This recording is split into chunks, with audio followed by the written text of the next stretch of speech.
Նախ շնորհակալ եմ այս քննարկումը կազմակերպելու, անչափ կարևոր է, որ մենք այն թեմաները, որ կարծեք թե մեր հասարակության, հանրության ուշադրության հիմնական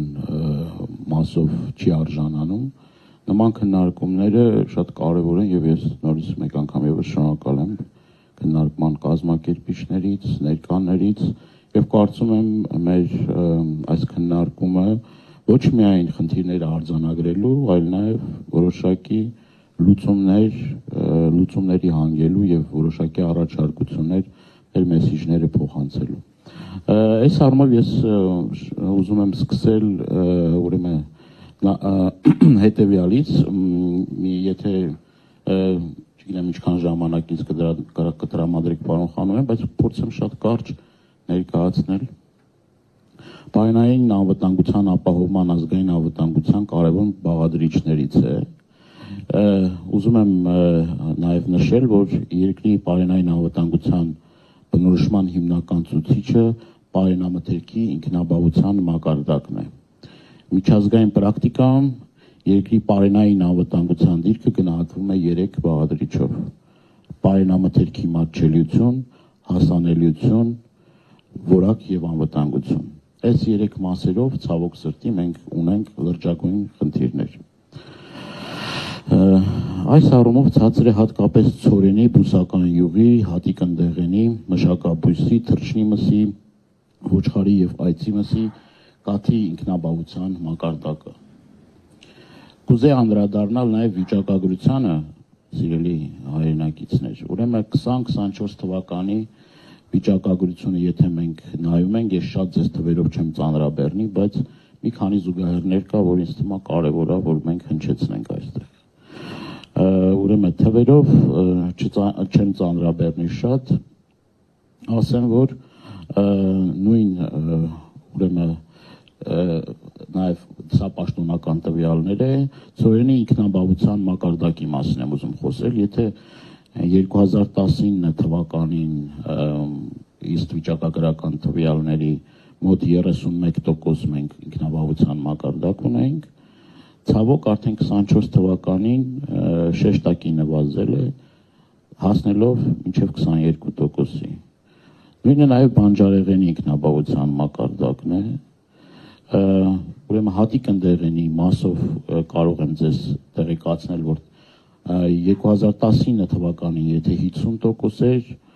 հիմա արդեն 38% է։ Բուսական յուղի առումով էլի զգալի նվազում ունենք, ինչպես նաև շաքար, կաթ, տավարի միս, խոզի միս, ոչխարի այծի միս, այսինքն այս թվերը շատ երկար են, էլի չեմ ուզում շատ ծանրաբեռնել ձեզ, բայց սա շատ կարևոր է հասկանալու համար, թե մենք ինչ միտումներ կա այս ասպարեզում։ Սա նաև արձանագրում է այն փաստը, որ մենք փաստացի ցավոք տապալել ենք գյուղատնտեսության ոլորտը։ Շատ կարևոր է նաև նշվեց այստեղ, որ գյուղատնտեսության նախարարությունը այլևս գոյություն չունի, դա վարչության կարգավիճակ է եւ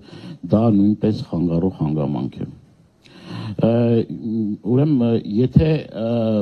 թույլ կտաք, ես նաև ուզում եմ մի քանի խոսք ասել նույն այս թվերի հետ կապված, նույն ցորենի հետ կապված, արդյոք մենք աշխատանքներ տանում ենք այս տխուր վիճակագրությունը փոխելու հետ կապված։ Աշխատանքներ տարվում են, բազմաթիվ ելույթներ, հանձնաժողովի նիստերի ժամանակ առաջարկներ արվել են, բայց այդ առաջարկները նաև համացանցում կան բազմաթիվ տեսանյութեր, այդ առաջարկները ցավոք սրտի գործող իշխանությունների կողմից չեն ընդունվել։ Ինչ է պատճառը, նաև մի քիչ ցորենի մասին եմ ուզում խոսել, գետնի վրա մեր հայրենակիցների նաև խնդիրները որն է, որ օրինակ ցորենի մասով ունենք զգալի շեշտակի նվազում։ Սա նաև պրակտիկ իմպորտի փորձն եմ ուզում ձեզ փոխանցել։ Ուրեմն այս տարիներին ինչն են ասել մեր հայրենախ, ցորենի գինը ահավոր ցածր է, այսինքն գյուղացիների հիմնական բողոքային է, որ 70-80 դրամի սահմաններում է եւ դա անգամ իրենց ծախսերը չեն կարողանում հոգալ, ասենք մինուս են գնում, էլի, ժողովրդական լեզվով ասած։ Ցորենի ոչ որակյալ լինել, ասենք անորակ սերմեր, որը չգիտեմ ժամանակին միգուցե այտենց ավելի բարձր մակարդակի վրա չի եղել, բայց համենայն դեպս իմ աշխատանքի տարիներին կամ փորձագիտական կայաններ, որտեղ որ սերմացումները փորձում էին, ասենք փորձնական, սորտափորձաքննություն ենթարկվում էին դրան, այսինքն դա կատարվում էր, էլի կրկնում եմ, շատ բարձր որակի սերմեր ստանալ, այդ սերմերը փորձարկելու արդյոք այդ բնակլիմայական պայմաններին կամ այդ սերմը համապատասխանում է, որ մենք գյուղացում տանք, թե չտանք, այդ լաբորատոր փորձաքննություններ անպայման պետք է անցնեին այդ սերմերը, ցանկացած տիպի սերմեր պետք է լաբորատոր փորձաքննություն անցնեին։ Դա կներ կարտոֆիլի սերմ, ցորենի եւ այլ։ Նոր այդ փորձարկումներից հետո արդեն հնարավորություն տրվել մեր ազգաբնակչությանը դա արդեն պրակտիկ կիրառել։ Բայց հիմա ինչ է ստացվում։ Հիմա ոչ փորձված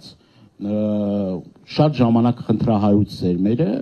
մեր հայրենակիցները ստիպված են լինում իրենց գրպանի հաշվին փորձարկում անել, այսինքն մի քանի տարի կարող են փորձարկում կատարել, հետո այսպես ասած չհաջողել կամ ձախողել, վարկային միջոցներ ներգրավել այս ամեն ինչի մեջ եւ այսպես ասած նաեւ խնդիրներ ունենալ բանկային համակարգի հետ։ Միգուցե մի քիչ երկար եմ խոսում, բայց մի կարևոր բանի մասին եմ ուզում խոսել։ Դա նաև կրծողների դեմ պայքարն է, այսինքն մենք այդ հարցերն էլ ենք բարձրացրել գետնի վրա, գյուղացին ինչն է խնդիր, ասում է կրծողների հետ կապված խնդիր կա, օրինակ, բայց ապահովագրական այդ բանփաթեթների մեջ այդ կրծողների դեմ պայքարի ոչ մի կետ չկա, եւ գյուղացին շիվարած չգիտի ինչ անի, ցորենը կցանի, բայց կգա արդեն ժամանակը ամբողջությամբ այդ իր դաշտը sense գետնին հավասարված է եւ դրա մասին հրապարակումներ ենք կարել, տեսանյութեր ենք բանարել, հակակարկտային կայանների արկայությունը շատ կարևոր է, որ էլի այդ ուղղությամբ մենք զգալի աշխատանքներ չենք տանում, կարելի ասել զրոյական մակարդակի աշխատանքներ է կատարվում այդ ուղղությամբ։ Էլի շատ հարցեր էլ կան, միգուցե նաև քննարկումների ժամանակ խոսենք դրա մասին, ասենք, բայց շատ կարևոր է նաև մի կարճ որակի հետ էլ կապված շատ լրջագույն խնդիրներ ունենք։ Մեր արտադրած ապրանքի մեծ մասը մենք ոչ արտահանման, ոչ ներքին սպառման, կներեք, եթե խորանում ենք պիտանի չի։ Մենք պիտի սա խոստովանենք, որ մեր արտադրանքը շատ ժամանակ որակի հետ կապված շատ լրջագույն խնդիրներ ունի եւ որ խոսում են տնտեսական դիվերսիֆիկացիայի մասին, արտահանման մասին, շատ կարևոր է հենց մեր բացի արտահանումը, հենց մեր սպառողները, հայ սպառողը իրավունք ունի որակյալ արտադրանք, որակյալ ապրանք ստանալու։ Սրա հետ կապված էլի հարցեր կան, կարծում եմ, որ քննարկման ընթացքում մենք նաեւ այս հարցերը կարող ենք նաեւ քննարկման առարկա դարձնել։ Շնորհակալ եմ։